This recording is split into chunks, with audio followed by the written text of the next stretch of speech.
بسم الله الرحمن الرحيم أرأيت الذي يكذب بالدين فذلك الذي يدع اليتيم ولا يحض على طعام المسكين فويل للمصلين الذين هم عن صلاتهم ساهون الذين هم يراءون ويمنعون الماعون. Artinya adalah, maka tahukah engkau orang yang mendustakan agama, yaitu orang-orang yang menghardik anak yatim dan enggan memberi makan kepada orang fakir miskin. Kemudian maka celakalah orang yang sholat, yaitu orang-orang yang lalai terhadap sholatnya, berbuat ria dan enggan memberikan bantuan. Pak Hamzah, bagaimana kabarnya? Alhamdulillah, baik. Bang Gazel, bagaimana kabarnya?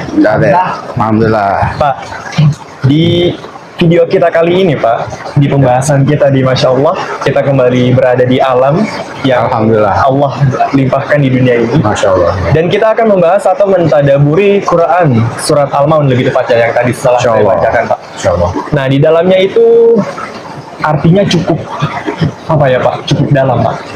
Nah, jadi mungkin dari kita, Bang Gazel, yang tadi ada di benak pikiran saya itu, Pak, apakah kemiskinan rohani dan jasmani ini ada relevansinya, Pak, dengan surat Al-Maun, dan bagaimana sih menurut pandangan Pak Hamzah mengenai dua relevansi ini terhadap surat Al-Maun itu, Pak?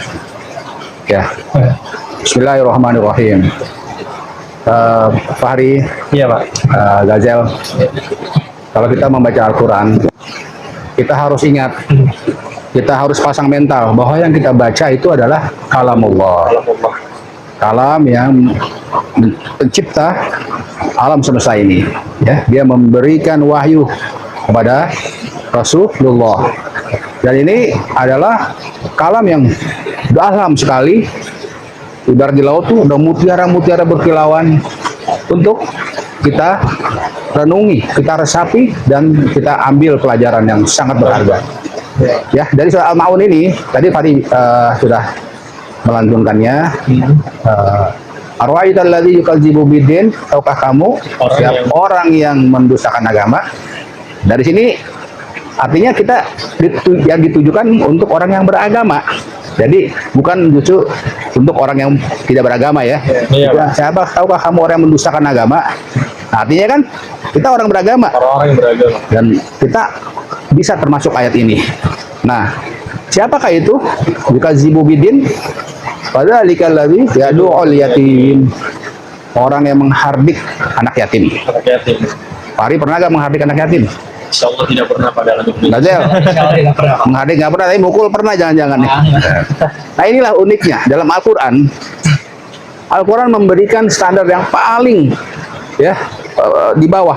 Menghardik aja nggak boleh, ya, menghardik aja nggak boleh, apalagi mukul, apalagi menyia-nyiakan, mengambil hartanya dengan batil. Ya, artinya apa? Dalam surat Al-Maun ini Allah memperingatkan, menghardik aja kan membentak, ya. Iya, benar, Pak. Ya, itu nggak boleh. Artinya betapa anak yatim kedudukannya istimewa di sisi Allah. Ya, hati-hati itu. Ini bisa menjadi sebuah pelajaran kalau kita renungin. Oh, berarti anak yatim ini istimewa. Dihardik aja nggak boleh, apalagi dipukul, apalagi diambil hartanya dengan batil. Maka bagi yang punya yayasan yang menaungi anak yatim, hati-hati. 1 sen aja hartanya kita pakai dengan batil, itu termasuk yad'ul yatim, termasuk yukadzibu biddin. Jadi ada kisah, saya ada sahabat, dia melihara anak yatim. Ya, dia seorang kontraktor. Ya, alhamdulillah rezekinya berlimpah, dan dia memang menyediakan per bulan untuk anak yatim. Anak yatimnya ada 15. Ya, sebulan untuk kebutuhannya itu 1 juta. Jadi 15 juta dia keluarkan rutin tiap bulan.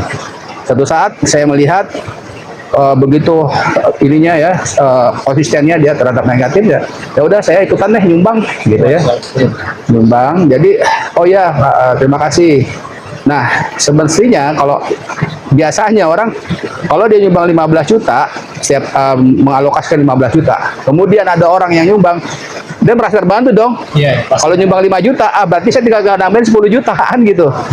Tapi dia tidak. Dia tetap yang 15 jutanya dia berikan, dan yang 5 juta dari sumbangan dia beliin apa? Dia beliin kasur, dia beliin sepatu baru, dia beliin baju baru. Jadi bukan dikurangin sumbangannya dia.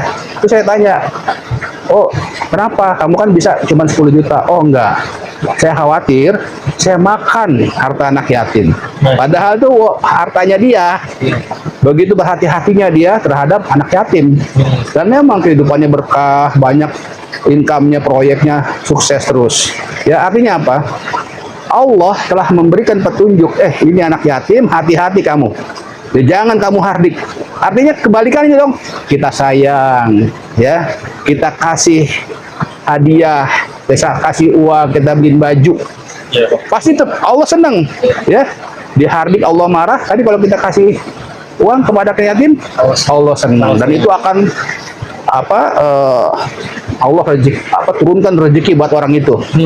Itulah kehebatan Al-Quran, kehebatan agama kita Islam terhadap anak yatim. Bayangin, anak yatim aja dibahas dalam Al-Quran yang begitu mulia, ya. Kemudian yang kedua, wala yahuddu ala ta'amil miskin, ya. Dan yang enggan memberikan makan kepada orang miskin. Dan yang tidak mau menganjurkan orang lain memberi makan. Mengajak orang lain untuk ngasih makan orang miskin. Ini lagi, bayangin. Kenapa Allah tidak berfirman yang enggan mengasih makan orang miskin, tapi yang enggan mengajak. Artinya apa? Mengajak aja supaya orang ngasih orang miskin nggak mau. Artinya ini pelit banget. Malah udah nggak usah dikasih tuh orang miskin, tuman, ya. Udahlah nggak usah itu tuman, nanti orang miskin dikasih terus. Nah itu jangan sampai, ya. Itu artinya apa? Dia tidak mengajak, malah menghalangi orang lain untuk memberi makan orang miskin, untuk membantu orang miskin. Artinya apa? Orang miskin juga mempunyai sisi yang istimewa di mata Allah. Artinya sampai orang menghalangi untuk mengajak, ya, ngasih makan orang miskin, disebut yukadzibu biddin. Dia azib kepada agama. Jadi kalau itu kita astagfirullah, jangan sampai, ya. Ya, kalau justru artinya apa? Kita kasih makan orang miskin, artinya apa? Allah senang, ya. Sebaliknya tadi Allah bilang kazib kita, pendusta kita, kalau kita tidak memberi makan orang miskin, dan kalau tidak bahkan menghalangi memberi makan, mengajak, ya, tidak mengajak orang untuk memberi makan orang miskin. Oke. Saya juga ada satu fenomena nih, Pak. Saya sempat waktu itu menjadi marbot, ya, pengurusan sama Gazel juga di masjid. Nah, setiap ada acara Jumat berkah, setiap ada sholat Jumat, itu pasti selalu dikerumuni oleh pejuang nafkah kita yang di jalan, ojek online, ya, Bang Gazel. Nah, fenomenanya itu, Pak, kan ojek online ini sampai dia berebutan suatu sekali makan, ya, Pak, makanan gratis. Sedangkan banyak orang di luar sana yang hartanya melimpah, yang dia bahkan bisa membeli apapun yang diinginkan. Masya Allah. Bahkan saya juga sering melihat ada yang menghambur-hamburkannya, Pak. Masya Allah, subhanallah. Nah, ini menurut pandangan dari Pak Hamzah itu bagaimana sih, Pak, mengenai fenomena ini, dan apa ada relasinya dengan surat Al-Ma'un? Baik. Nah, tadi dalam Al-Quran berarti sikap Allah, sikap Al-Quran adalah memuliakan anak yatim dan amil miskin. Iya, benar, Pak. Jadi apa? Itu adalah yang Allah kasihi. Jadi siapa saja yang memberi makan atau menyayangi anak yatim, berarti Allah akan berkahi. Benar, ya. Pak. Jadi apa? Ya, kalau kita mengaku sebagai orang Islam, ya, kita harus justru kebalikan dari surat yang tadi, ya, surat Al-Ma'un ayat 1, ayat 2 dan 3 tadi. Nah, itu kenapa sih sampai kita punya sifat pelit, ya? Itu kan karena sikap bakhil, sikap pelit, ya. Nah, ayo lo, kenapa itu? Kita itu kan sholat berapa kali sehari? 5 kali. 5 kali. Sholat nawafilnya, sholat sunahnya, rawatib, ada, ya, sholat tahajud, banyak, ya. Benar. Baca surat Al-Fatihahnya berapa tuh? Ya. Nah, jangan-jangan kita fawailul lil musallin, jangan-jangan kita fawailul lil musallin. Apa tuh? Dia ayat ini tidak bilang celakalah orang yang tidak sholat ya. Bukan. Apa yang sholat? Justru yang sholat. Artinya Allah ingin memberi pelajaran. Ya, sholat Sebenarnya Allah kepingin kamu tuh sholatnya yang enggak cuman menggugurkan kewajiban doang gitu. Sholatnya itu yang bener-bener dong gitu. Ya, selama ini kita sholat, apakah sudah kita koreksi nih sholat kita? Jadi Allah memberi pelajaran, celaka orang yang sholat. Tapi ada beberapa tafsir, fawailul itu artinya, aduh cuman lelah-lelah doang. Fawailul itu artinya lelah-lelah, capek-capek gitu. Cuma dapat capeknya doang sholat. Ada juga tafsirnya seperti itu.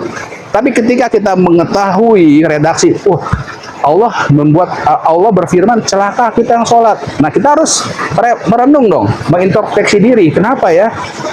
Fawailul lil musallin alladzina hum an sholatihim sahun. Orang yang sholat tapi sahun, lalai. Ya,